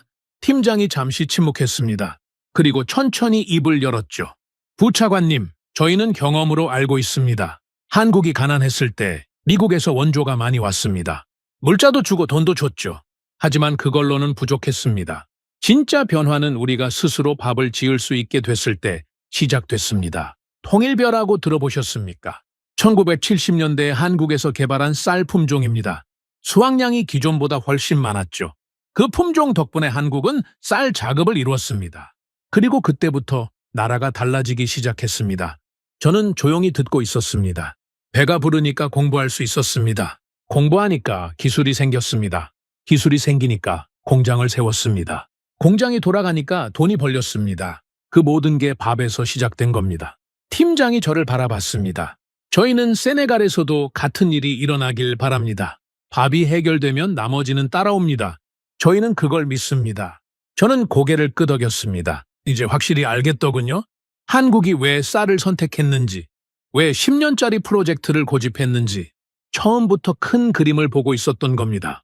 사무실로 돌아와서 저는 보고서를 다시 펼쳤습니다. 숫자들이 새롭게 보였습니다. 쌀 생산량, 수입 감소량, 물가 안정률, 치안 비용 절감액, 이 모든 숫자가 하나로 연결되어 있었습니다. 한국은 우리에게 쌀을 준 게 아니었습니다. 나라를 세우는 법을 알려준 거였죠. 저는 창밖을 바라봤습니다. 해가 지고 있었습니다. 다카르의 하늘이 붉게 물들고 있었죠. 이제 한국을 다르게 봐야겠다는 생각이 들었습니다. 단순한 원조국이 아니라 진짜 파트너로요. 모든 일이 순조로울 수는 없습니다. 프로젝트가 4년 차에 접어들었을 때 위기가 찾아왔습니다. 그해 우기가 이상했습니다. 평소보다 비가 적게 왔죠. 세네갈 북부 지역은 원래도 강수량이 적은 곳인데 그 해는 특히 심했습니다. 가뭄이었죠. 땅이 갈라지고 강물이 줄어들고 지하수 수위가 떨어졌습니다. 농민들 사이에서 불안이 퍼지기 시작했습니다. 처음 문제가 보고된 건 9월이었습니다. 동부 지역 시범 농가에서 작황이 좋지 않다는 연락이 왔죠. 저는 크게 걱정하지 않았습니다. 농사라는 게 원래 그렇지 않습니까? 어떤 해는 풍년이고 어떤 해는 흉년인 거죠. 한두 지역에서 문제가 생겼다고 전체가 흔들리는 건 아니니까요. 그런데 보고가 계속 올라왔습니다. 동부만이 아니었습니다. 중부 지역에서도 문제가 생겼고 북부 일부 지역에서도 수확량이 예상치를 밑돌았습니다. 한두 곳이 아니라 여러 곳에서 동시에 문제가 터진 겁니다. 응소바 차관이 제 사무실로 찾아왔습니다. 표정이 어두웠죠. 디아뉴 상황이 좋지 않네. 얼마나 심각합니까? 전체 시범 농가 중 30%에서 수확량이 목표치에 못 미쳤어. 일부 지역은 작년의 절반도 안 되고 저는 한숨을 쉬었습니다. 30%면 적은 숫자가 아니었거든요. 원인이 뭡니까? 품종 문제입니까? 기후 문제입니까? 한국 팀에서 분석 중이야. 아직 확실한 건 아닌데 가뭄이 주원인인 것 같다고 하더군. 가뭄이라. 그건 어쩔 수 없는 거 아닙니까? 하늘에서 비가 안 오는 걸 어떻게 합니까? 문제는 그게 아니야. 응소바 차관이 제 책상 앞에 앉았습니다. 언론에서 냄새를 맡았어. 저는 눈을 감았습니다. 이게 진짜 문제였죠. 농사 실패는 어느 정도 예상할 수 있는 일입니다. 하지만 그게 정치적 이슈가 되면 상황이 완전히 달라지거든요. 다음 날 신문 한 면에 기사가 실렸습니다. 제목이 이랬죠. 한국 쌀 프로젝트 대규모 실패, 정부 예산 낭비 논란. 기사 내용은 자극적이었습니다. 일부 지역의 실패 사례만 부각시키고 전체적인 성과는 언급하지 않았죠. 마치 프로젝트 전체가 실패한 것처럼 써놓았습니다. 사실과 달랐지만 언론은 사실보다 자극을 좋아하니까요. 야당에서 즉각 반응이 왔습니다. 국회에서 질의가 쏟아졌죠. 정부가 검증되지 않은 프로젝트에 예산을 낭비하고 있다. 한국 기술이 우리 환경에 맞지 않는다는 걸 왜 몰랐느냐. 책임자를 문책해야 한다. 정치인들은 기회를 놓치지 않았습니다. 여당을 공격할 수 있는 좋은 소재였으니까요. 사실 여부는 중요하지 않았습니다. 공격할 수 있으면 그만이었죠. 제 사무실로 전화가 빗발쳤습니다. 위에서 설명을 요구했고, 언론에서 인터뷰를 요청했고, 야당에서 자료를 요구했습니다. 저는 하루 종일 전화를 받느라 일을 할 수가 없었습니다. 며칠 뒤 관계부처 긴급회의가 소집됐습니다. 분위기가 험악했죠. 회의실에 들어서자마자 싸늘한 공기가 느껴졌습니다. 재무부 차관이 먼저 입을 열었습니다. 부차관님, 솔직히 말씀해 주십시오. 이 프로젝트 계속할 가치가 있습니까? 무슨 말씀이십니까? 일부 지역에서 문제가 생긴 것뿐입니다. 전체가 실패한 게 아닙니다. 하지만 언론에서는 대규모 실패라고 하지 않습니까? 국민들이 그렇게 인식하고 있습니다. 그건 사실이 아닙니다. 70%의 농가에서는 여전히 좋은 성과를 내고 있습니다. 30%의 문제를 전체 실패로 확대하는 건 왜곡입니다. 그건 부차관님 생각이고요. 기획부 관료가 끼어들었습니다. 정치적 현실을 보셔야 합니다. 야당에서 매일 공격하고 있습니다. 다음 선거까지 1년도 안 남았는데 이 이슈를 계속 끌고 갈 수는 없습니다. 그래서 어쩌자는 겁니까? 프로젝트를 중단하자는 말씀입니까? 중단까지는 아니더라도 규모를 대폭 축소하는 게 어떻겠습니까? 일단 불을 끄고 상황을 지켜보는 거죠. 저는 분노가 치밀어 올랐습니다. 4년 동안 쌓아온 성과를 한 번의 가뭄 때문에, 아니 정확히 말하면 언론의 선정적인 기사 때문에 포기하자는 겁니까? 잠깐만요. 지금 우리가 뭘 논의하고 있는 겁니까? 제가 목소리를 높였습니다. 4년 동안 이 프로젝트가 뭘 이뤘는지 다들 잊으셨습니까? 쌀 생산량이 얼마나 늘었습니까? 수입량이 얼마나 줄었습니까? 농민들 소득이 얼마나 올랐습니까? 그 모든 성과를 한 번의 가뭄 때문에 버리자는 겁니까? 부차관님, 진정하십시오. 진정이 됩니까? 지금 여기서 결정하는 게 뭔지 아십니까? 수천 농가의 미래입니다. 그 사람들한테 뭐라고 말할 겁니까? 정치적으로 불편해서 그만둔다고요? 회의실이 조용해졌습니다. 아무도 말하지 않았죠. 저는 숨을 고르며 말을 이었습니다. 한 가지만 물어봅시다. 한국팀은 어떻게 하겠다고 합니까? 그쪽 입장은 들어보셨습니까? 응소바 차관이 대답했습니다. 연락은 했네? 내일 팀장이 온다고 해. 그럼 내일까지 기다립시다. 한국팀의 입장을 듣고 결정해도 늦지 않습니다. 다음 날 한국팀장이 다카르에 도착했습니다. 회의실에서 만났죠. 그의 얼굴에는 피로가 역력했습니다. 아마 밤새 분석 작업을 했을 겁니다. 하지만 눈빛은 여전히 단단했습니다. 팀장님, 상황을 알고 계시죠? 네, 알고 있습니다. 솔직하게 말씀해 주십시오. 이 프로젝트 계속할 수 있습니까? 아니면 여기서 접어야 합니까? 팀장이 잠시 침묵했습니다. 그리고 서류 뭉치를 꺼냈죠. 부차관님, 먼저 사실부터 말씀드리겠습니다.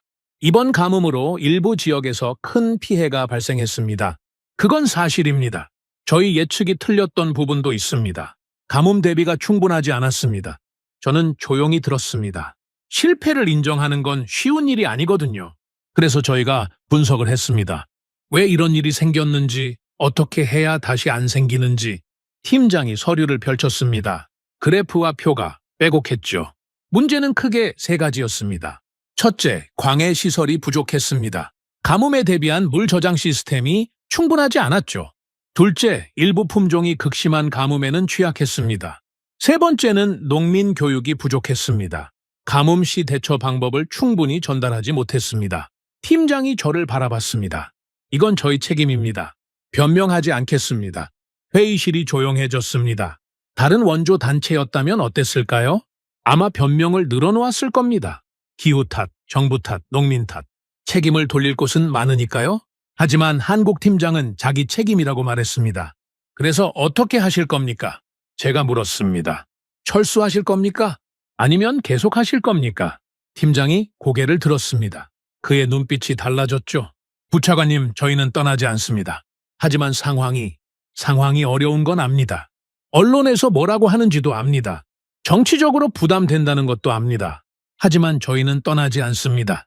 팀장이 서류의 다음 장을 펼쳤습니다. 이건 저희가 준비한 개선안입니다.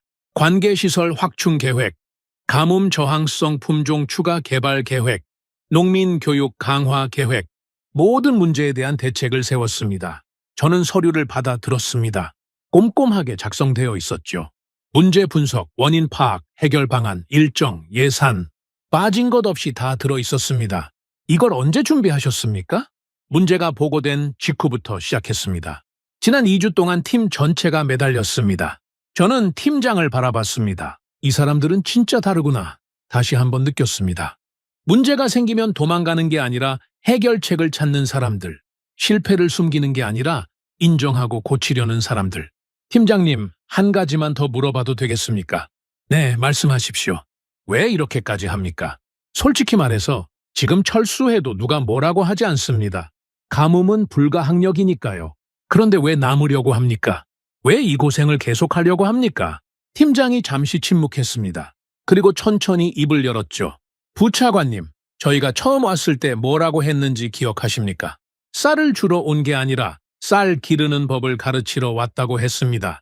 그 약속을 지키지 않으면 저희가 여기 온 의미가 없습니다. 팀장의 목소리가 낮아졌습니다. 저희 아버지 세대가 원조를 받을 때 가장 서러웠던 게 뭔지 아십니까? 도와주던 사람들이 어려워지면 떠나는 거였습니다. 상황 좋을 때는 오고 힘들어지면 가고 그러면 남는 건 배신감뿐입니다. 저희는 그러고 싶지 않습니다. 어려울 때 떠나면 그건 진짜 도움이 아닙니다. 어려울 때 남아야 진짜입니다. 저는 아무 말도 할 수 없었습니다. 가슴이 뜨거워졌거든요. 회의 결과 프로젝트는 계속하기로 결정됐습니다. 한국팀의 개선안을 받아들이고 추가 지원을 하기로 했죠. 쉬운 결정은 아니었습니다. 정치적 부담도 있었고 반대 의견도 있었습니다. 하지만 한국팀이 보여준 태도가 결정적이었습니다. 회의가 끝나고 저는 팀장에게 다가갔습니다. 팀장님, 감사합니다. 감사할 것 없습니다. 저희가 해야 할 일을 한 것뿐입니다. 아닙니다. 오늘 보여주신 건 단순한 일 처리가 아니었습니다. 신뢰였습니다. 저는 그의 손을 잡았습니다. 이제 알겠습니다. 한국은 약속을 지키는 나라입니다. 어려울 때 떠나지 않는 나라입니다. 그게 얼마나 귀한 건지 오늘 깨달았습니다. 팀장이 고개를 숙였습니다. 부차관님, 저희를 믿어주셔서 감사합니다. 믿을 수밖에 없지 않습니까? 이렇게 보여주시는데 그날 밤 저는 집에 돌아와서 아내에게 말했습니다. 여보, 오늘 중요한 걸 배웠어. 뭘요?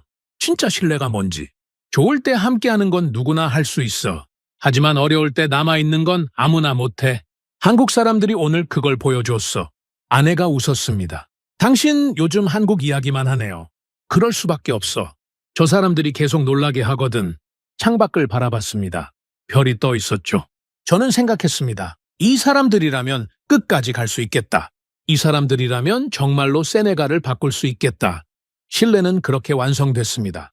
시간이 흘러 프로젝트가 시작된 지 6년이 지났습니다. 한국팀의 쌀 재배 프로젝트는 완전히 자리를 잡았죠.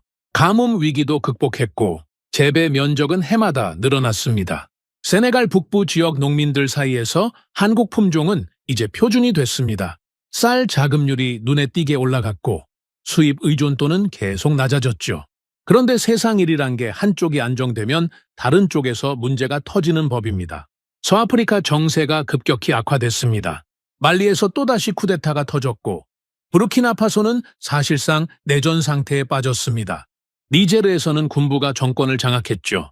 사헬 지역 전체가 불안정해지면서 테러 위협이 우리 국경까지 밀려왔습니다. 매일 뉴스에서 총격전 소식이 들려왔고 난민들이 국경을 넘어오기 시작했습니다. 국방부에서 긴급 보고가 올라왔습니다. 공군력 현대화가 시급하다는 내용이었죠. 우리 전투기들은 노후화가 심각했습니다. 부품 수급도 어려웠고 정비도 제대로 안 되고 있었죠.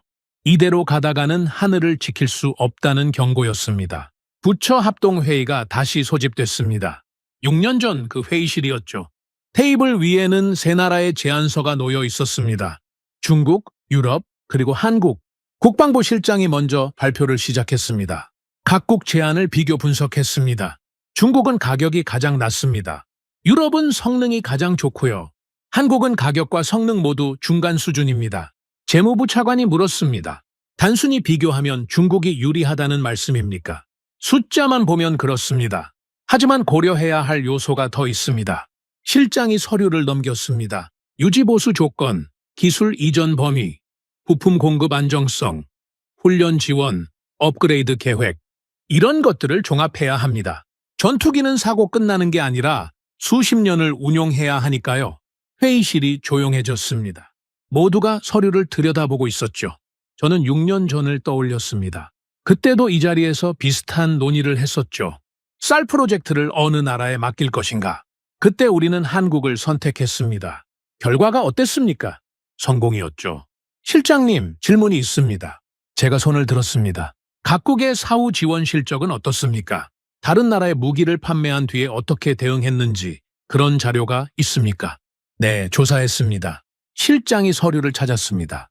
중국은 가격은 저렴하지만 사후 지원에 대한 불만이 많습니다. 부품 공급이 늦어지거나 기술 지원이 제한적이라는 평가가 있습니다. 유럽은 지원은 좋지만 가격이 높고 정치적 조건이 붙는 경우가 있습니다. 한국은요? 한국은 특이하게도 사후 지원 만족도가 매우 높습니다. 필리핀, 이라크, 폴란드 등에서 긍정적인 평가를 받고 있습니다. 문제가 생기면 빠르게 대응하고 기술 이전에도 적극적이라고 합니다. 저는 고개를 끄덕였습니다. 예상했던 대답이었죠. 여러분, 제가 한 가지 말씀드려도 되겠습니까? 회의실의 시선이 저에게 쏠렸습니다.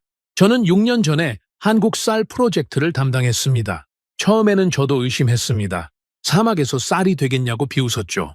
하지만 한국 사람들은 해냈습니다. 그것도 우리 예상을 훨씬 뛰어넘는 성과를요. 저는 회의실을 둘러봤습니다. 그 과정에서 제가 배운 게 있습니다. 한국은 약속을 지키는 나라라는 것, 어려울 때 떠나지 않는 나라라는 것, 4년째 가뭄이 왔을 때 다른 나라였으면 철수했을 겁니다. 하지만 한국팀은 남았습니다. 문제를 분석하고 해결책을 찾고 끝까지 함께했습니다. 재무부 차관이 물었습니다. 부차관님 말씀은 한국을 선택하자는 겁니까? 저는 한 가지만 말씀드리고 싶습니다. 전투기는 쌀보다 훨씬 중요한 문제입니다. 쌀은 실패해도 다시 심으면 됩니다. 하지만 전투기가 실패하면 조종사가 죽습니다. 국가 안보가 흔들립니다. 저는 목소리를 낮췄습니다. 그래서 더 신중해야 합니다. 싼 게 좋은 게 아닙니다. 성능이 좋은 게 좋은 것도 아닙니다. 문제가 생겼을 때 함께 해결해 줄 나라, 어려울 때 떠나지 않을 나라, 그런 나라를 골라야 합니다. 회의실이 조용해졌습니다. 응소바 차관이 천천히 입을 열었죠. 디아뉴말리마이네. 우리는 이미 한국을 경험했어. 쌀 프로젝트에서 저 사람들이 어떻게 하는지 봤잖아. 그 신뢰를 왜 활용하지 않겠나. 국방부 실장이 고개를 끄덕였습니다. 사실 저희 내부에서도 비슷한 의견이 있었습니다. 한국의 FA-50이 가격 대비 성능이 좋고 사후 지원도 믿을 만하다고요. 폴란드 같은 나토 회원국도 선택했으니까요. 재무부 차관이 서류를 덮으며 말했습니다. 종합하면 한국이 최선의 선택이라는 말씀이시군요. 저는 대답했습니다. 저는 이렇게 생각합니다. 우리는 한국에게 쌀을 맡겼습니다. 결과가 좋았죠. 이제 하늘을 맡길 차례입니다. 회의실에 긴 침묵이 흘렀습니다. 무거운 침묵이었죠. 모두가 이 결정의 무게를 느끼고 있었습니다. 마침내 국방부 실장이 입을 열었습니다. 투표로 결정합시다.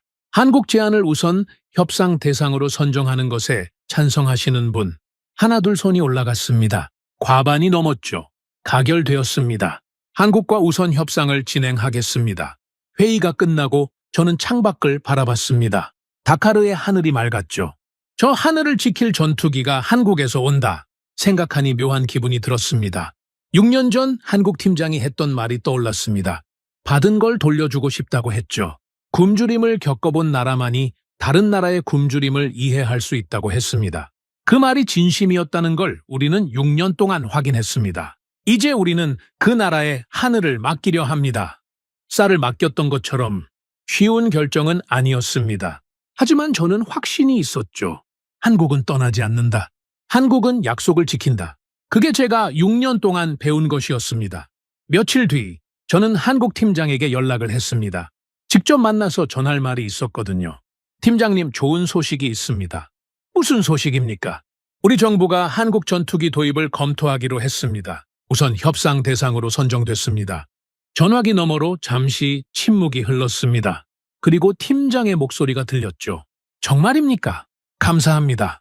감사할 건 저희 쪽입니다. 팀장님과 한국팀이 6년 동안 보여준 게 이 결정의 바탕이 됐습니다. 쌀에서 쌓은 신뢰가 전투기까지 이어진 겁니다. 부차관님, 팀장님 처음에 오셨을 때 하신 말씀 기억하십니까? 쌀을 주러 온 게 아니라 쌀 기르는 법을 가르치러 왔다고 하셨죠.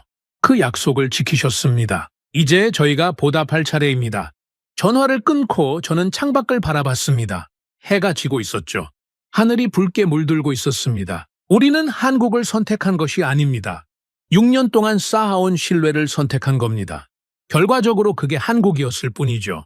쌀에서 시작해서 하늘까지. 이 여정이 어디까지 갈지 저도 몰랐습니다. 하지만 한 가지는 확실했습니다. 우리는 올바른 파트너를 찾았다는 것. 그리고 그 파트너와 함께라면 더 멀리 갈 수 있다는 것.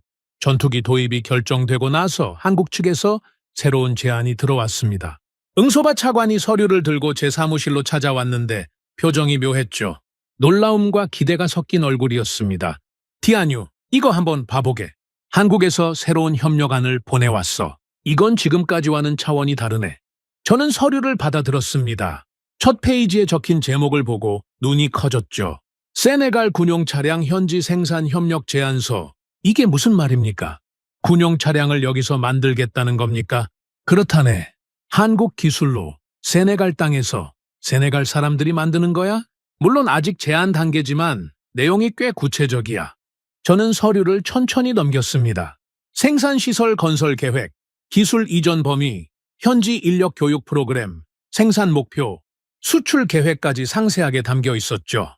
이게 실현되면 수천 개의 일자리가 생길 수 있다는 분석도 있었습니다. 단순한 아이디어가 아니라 완전한 사업 계획서였습니다. 응소바, 이게 진짜 가능한 겁니까? 우리 같은 나라에서 군용 차량을 생산한다고요? 나도 처음엔 믿기지 않았네. 그래서 한국 측에 여러 번 확인했어. 진심이라고 하더군. 다음 주에 담당자들이 직접 와서 설명한다고 해. 며칠 뒤 한국 측 담당자들이 다카르에 왔습니다. 회의실에서 만났죠. 쌀 프로젝트 때부터 함께했던 익숙한 얼굴들도 있었고 방산 전문가라는 새로운 사람들도 있었습니다. 회의실에는 긴장감과 기대감이 동시에 흘렀습니다. 부차관님, 저희 제안을 설명드리겠습니다. 한국 측 대표가 프레젠테이션을 시작했습니다. 현재 서아프리카 지역에서 군용 차량 수요가 급증하고 있습니다. 테러 위협 증가, 국경 분쟁, 치안 불안 때문이죠. 각국이 군사력 강화에 나서고 있지만 대부분 외국에서 수입하고 있습니다. 비용도 높고 납기도 길고 사후 지원도 어렵습니다. 화면에 서아프리카 지도가 떴습니다. 저희 제안은 이렇습니다. 세네갈의 군용 차량 생산 시설을 건설하는 겁니다. 한국 기술을 이전하고 세네갈 인력을 교육해서 현지에서 직접 생산하는 거죠. 처음에는 조립부터 시작하지만 점차 부품 생산까지 확대할 수 있습니다. 재무부에서 나온 관료가 질문했습니다. 투자 규모가 어떻게 됩니까? 우리 정부가 부담해야 할 금액은요. 초기 투자는 한국 측에서 상당 부분 부담할 계획입니다. 세네갈 정부는 부지 제공과 행정 지원을 해주시면 됩니다. 물론 세부 조건은 협상을 통해 조정해야겠지만요. 저는 질문했습니다. 왜 세네갈입니까? 아프리카에 나라가 많은데 왜 하필 우리나라를 선택한 겁니까? 한국 측 대표가 저를 바라봤습니다. 솔직히 말씀드리겠습니다. 여러 나라를 검토했습니다. 하지만 세네갈이 가장 적합하다고 판단했습니다. 이유는 세 가지입니다. 그가 손가락을 하나씩 펼쳤습니다. 첫째, 정치적 안정성입니다. 서아프리카에서 세네갈만큼 안정된 나라가 없습니다. 쿠데타 없이 민주적 정권 교체를 해온 몇 안 되는 나라죠. 장기 투자를 하기에 가장 안전합니다. 공장을 짓는데 몇 년이 걸리고 운영은 수십 년을 해야 합니다. 정치가 불안하면 그게 불가능하죠. 둘째, 지리적 위치입니다. 세네갈은 서아프리카의 관문입니다. 다카르 항구를 통해 주변국으로 수출하기에 최적의 위치입니다. 이 프로젝트가 성공하면 세네갈이 서아프리카 방산 허브가 될 수 있습니다. 주변 15개국에 공급할 수 있는 거점이 되는 거죠. 셋째는 그가 잠시 멈췄습니다. 셋째는 신뢰입니다. 저희는 세네갈과 쌀 프로젝트를 함께 했습니다. 어떻게 일하는지, 어떻게 문제를 해결하는지, 어떻게 약속을 지키는지 서로를 알게 됐죠. 그 신뢰가 있기 때문에 이런 큰 프로젝트를 제안할 수 있는 겁니다. 모르는 사람한테 이런 제안을 하겠습니까? 신뢰가 없으면 아무리 조건이 좋아도 함께 일할 수 없습니다. 저는 가슴이 뜨거워지는 걸 느꼈습니다. 사막에서 쌀을 심던 그때부터 시작된 인연이 여기까지 온 겁니다. 그때 우리가 한국을 믿지 않았더라면, 그때 한국이 포기하고 떠났더라면 오늘 이 자리는 없었을 겁니다. 일자리는 얼마나 생길 수 있습니까? 응소바 차관이 물었습니다. 직접 고용만 해도 수천 명입니다. 공장 노동자, 기술자, 관리직, 품질 관리, 물류 담당, 거기에 간접 고용까지 합치면 훨씬 더 많아지죠. 부품 공급업체, 운송업체, 식당, 서비스업, 하나의 공장이 생기면 주변에 생태계가 만들어집니다. 우리 젊은이들이 일할 수 있는 거군요. 그렇습니다. 그리고 단순 노동이 아닙니다. 기술을 배우는 겁니다. 용접, 조립, 품질 관리, 설비 운영. 이런 기술을 익히면 평생 써먹을 수 있습니다. 세네갈의 젊은이들이 기술자가 되는 겁니다. 한 가지 더 말씀드리겠습니다. 한국 측 대표가 덧붙였습니다. 저희는 세네갈을 단순한 고객으로 보지 않습니다. 파트너로 봅니다. 물건 팔고 끝나는 관계가 아니라 함께 성장하는 관계를 원합니다. 세네갈이 강해지면 저희도 좋습니다. 세네갈이 부유해지면 더 많은 협력이 가능해지니까요. 그게 진짜 윈윈입니다. 회의가 끝나고 응소바 차관이 제게 다가왔습니다. 디아뉴, 어떻게 생각하나? 솔직히요, 꿈만 같습니다. 우리가 군용 차량을 만들 수도 있다니. 얼마 전까지만 해도 상상도 못했죠. 우리는 항상 사는 쪽이었지 않습니까? 만드는 건 다른 나라가 하고 우리는 돈 내고 사기만 했죠. 그러게 말이야. 쌀도 못 만들던 나라가 이제 무기를 만들 수도 있게 되다니. 응소바 차관이 웃었습니다. 아니, 정확히 말하면 쌀을 만들 수 있게 됐기 때문에 이런 제안도 받을 수 있게 된 거야. 순서가 있는 거지. 쌀이 안정되니까 사회가 안정됐고, 사회가 안정되니까 투자자들이 관심을 갖는 거야. 불안한 나라에 누가 공장을 짓겠어? 맞는 말이었습니다. 한국 사람들이 처음부터 말했던 그대로였죠. 밥이 해결되면 나머지는 따라온다고 했습니다. 그 말이 현실이 되고 있었습니다. 이게 실현되면 일자리가 엄청나게 생길 수 있어. 공장 노동자, 기술자, 관리직, 물류, 서비스업까지 수천 명이 먹고 살 수 있는 거야. 우리 젊은이들이 일자리를 찾아 유럽으로 떠나지 않아도 되는 거지. 목숨 걸고 지중해 건너지 않아도 되는 거야. 아직 제한 단계니까 확정은 아니지만 가능성은 충분해 보입니다. 그래, 하지만 가능성이 있다는 것 자체가 대단한 거야. 예전에는 이런 제안 자체가 안 들어왔잖아. 아무도 우리한테 관심이 없었어. 그냥 원조나 받으라고 했지. 저는 한국 쌀 프로젝트 팀장에게 연락을 했습니다. 이 소식을 직접 전하고 싶었거든요. 팀장님, 새로운 제안 소식 들으셨죠? 네, 저희도 소식 들었습니다. 기대하고 있습니다. 이게 정말 실현될 수 있을까요? 쉽지는 않겠지만 가능성은 충분히 있다고 봅니다. 협상해야 할 것도 많고 준비해야 할 것도 많겠지만요. 무엇보다 세네갈 사람들의 역량을 저희는 믿습니다. 쌀 프로젝트에서 이미 보여줬지 않습니까? 열심히 배우고 기술을 익히고 성과를 내는 모습을요. 그 사람들이라면 공장에서도 잘할 수 있습니다. 저는 잠시 말을 멈췄습니다. 그리고 오랫동안 하고 싶었던 말을 꺼냈죠. 팀장님, 저는 한때 한국이 원조를 받던 나라였다는 걸 알고 의심했습니다. 솔직히 말하면요. 원조 받던 나라가 우리를 도와줄 수 있을까 하고 강대국도 아닌데 아프리카 경험도 없는데 뭘 할 수 있겠냐고 생각했습니다. 전화기 너머로 침묵이 흘렀습니다. 하지만 이제는 압니다. 굶주림을 겪어본 나라만이 다른 나라의 굶주림을 진정으로 이해할 수 있다는 걸요. 배고픔이 뭔지 아는 사람만이 배고픈 사람의 마음을 알 수 있습니다. 한국은 그걸 알았던 거죠. 한국은 우리에게 쌀을 준 게 아닙니다. 하늘을 판 것도 아닙니다. 스스로 설 수 있는 방법을 알려줬습니다. 그게 가장 큰 선물이었습니다. 물고기가 아니라 물고기 잡는 법을요. 평생 써먹을 수 있는 걸 준 겁니다. 팀장의 목소리가 떨렸습니다. 부차관님, 저희도 세네갈에서 많이 배웠습니다. 어려운 환경에서도 포기하지 않는 모습을요. 사막의 뜨거운 햇살 아래서 묵묵히 일하는 농민들을 보면서 저희가 더 열심히 해야겠다고 다짐했습니다. 저희가 드린 것보다 받은 게 더 많습니다. 다음에 또 뵙겠습니다. 어디서든. 네, 꼭 다시 만납시다. 세네갈이 만든 차량이 달리는 날 꼭 보고 싶습니다.